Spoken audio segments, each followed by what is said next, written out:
오늘 본문은 이스라엘 백성들이 약속의 땅에 들어가 정착하게 된 근본적인 이유에 대해서 설명하고 있습니다. 1절을 보면 하나님께서는 이스라엘 백성들이 요단강을 건너 그곳의 땅을 차지할 것이라고 말씀하십니다.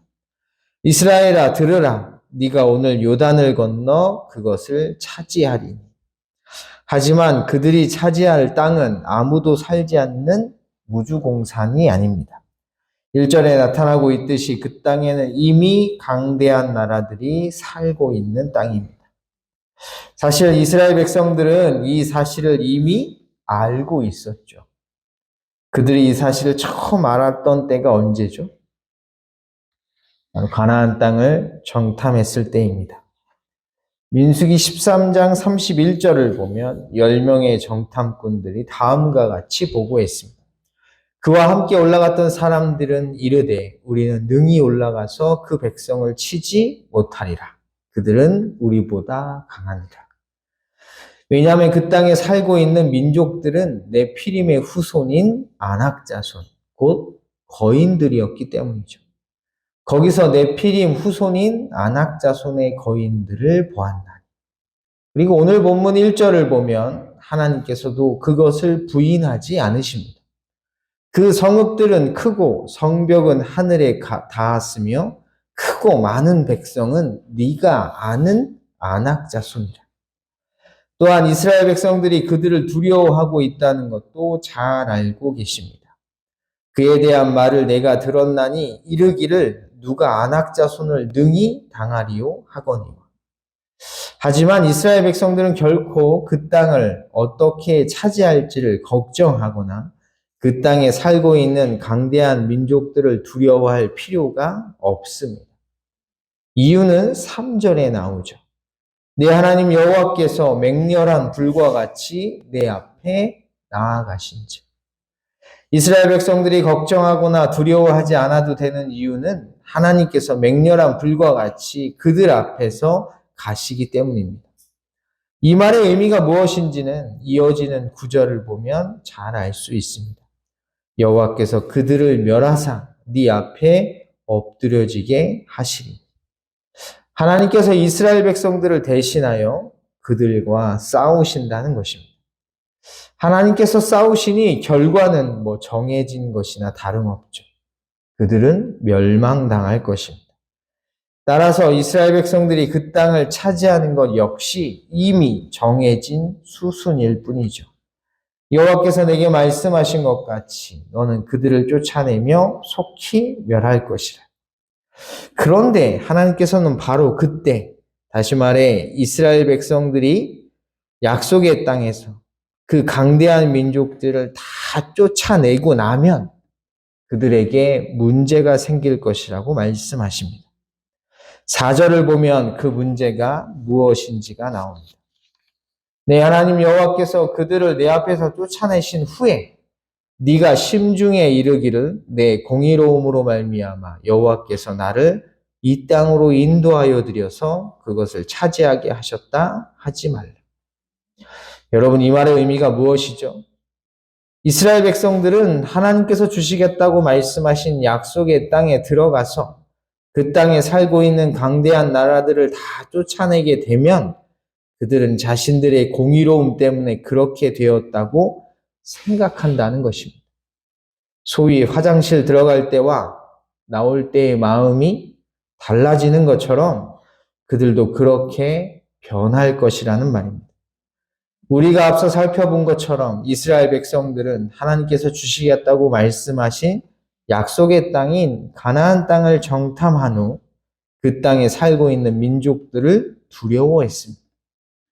민수기 13장 33절을 보면 이렇게 나와 있습니다. 우리는 스스로 보기에도 뭐 같다? 메뚜기 같으니 그들이 보기에도 그와 같았을 것이니라. 오늘 본문 2절에서도 역시나 그런 이스라엘 백성들의 두려움이 잘 나타나고 있습니다. 그에 대한 말을 네가 들었나니 이르기를 누가 아낙 자손을 능히 당하리요. 그들은 그 땅에 살고 있는 강대한 민족과 싸워 이길 수 없다고 여겼습니다. 그런데 막상 그 땅에 들어가서 그 강대한 민족들을 다 쫓아낸 후에는 그들의 태도는 돌변할 것이라는 것이죠. 그 땅의 강대한 민족들과 싸워 이긴 것은 자신들의 공로라고 주장할 것입니다. 자신들이 잘 싸워서 그들을 쫓아내고 그 땅을 차지한 것이라 여긴다는 것이죠. 하지만 이는 크나큰 착각입니다. 왜냐하면 우선 그들이 그 땅의 강대한 나라들을 쫓아낼 수 있었던 가장 큰 이유는 그들이 잘 싸워서가 아닙니다. 누가 싸우셨기 때문입니까? 하나님이 싸우셨기 때문이죠. 따라서 이스라엘 백성들이 약속의 땅에 온전히 정착할 수 있었던 가장 근본적인 이유는 그들에게 있는 것이 아니라 하나님께 있는 것입니다. 그래서 모세는 3절에 이스라엘 백성들에게 다음과 같이 말하는 것이죠. 오늘 너는 알아. 여기서 알다로 번역된 단어는 알다라는 의미 외에도 인정하다, 고백하다라는 뜻을 가집니다. 따라서 이스라엘 백성들은 하나님께서 주시겠다고 말씀하신 이 가나안 땅에 들어가서 그 땅에 살고 있는 강대한 민족들과 싸워 그들을 멸하고 쫓아낸 다음에 이렇게 고백해야 하는 것입니다.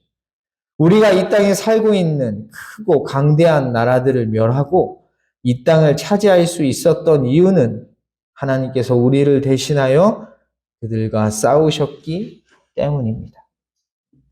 그렇다면 하나님께서는 왜 그들을 대신하여 그 땅의 크고 강대한 나라들과 싸우시는 것일까요? 이유는 크게 두 가지인데 첫 번째 이유는 4절 하반절에 나옵니다. 이 민족들이 악함으로 말미암아 여호와께서 그들을 내 앞에서 쫓아내심이니라. 하나님께서 이스라엘을 대신하여 그 땅의 크고 강대한 나라들과 대신 싸워주시는 첫 번째 이유는 그 땅에 살고 있는 백성들이 악하기 때문입니다. 따라서 그들이 그 땅에서 쫓겨나는 궁극적인 이유는 그들이 저지른 죄에 대한 하나님의 심판 때문인 것이죠. 두 번째 이유는 5절 마지막 부분에 나옵니다. 여호와께서 이같이 하심은 내 조상 아브라함과 이삭과 야곱에게 하신 맹세를 이루려 하심이니. 두 번째 이유는 하나님께서 이스라엘 백성들의 조상들에게 하신 약속 때문입니다. 하나님께서 아브라함과 이삭과 야곱에게 하신 맹세, 그 맹세의 내용이 무엇입니까? 아브라함을 처음 부르셨을 때 하셨던 약속입니다. 바로 땅을 주시겠다는 것이죠. 여호와께서 아브라함에게 이르시되 너는 고향과 친척과 아비의 집을 떠나 내가 너에게 보여줄 땅으로 가라.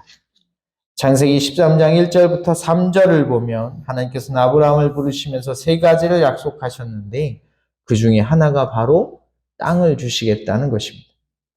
따라서 하나님께서는 하나님께서 하신 약속을 지키기 위해서 그들의 후손인 이스라엘 백성들을 약속의 땅으로 인도하시고 그 땅에 잘 정착할 수 있도록 대신 싸워주시는 것입니다.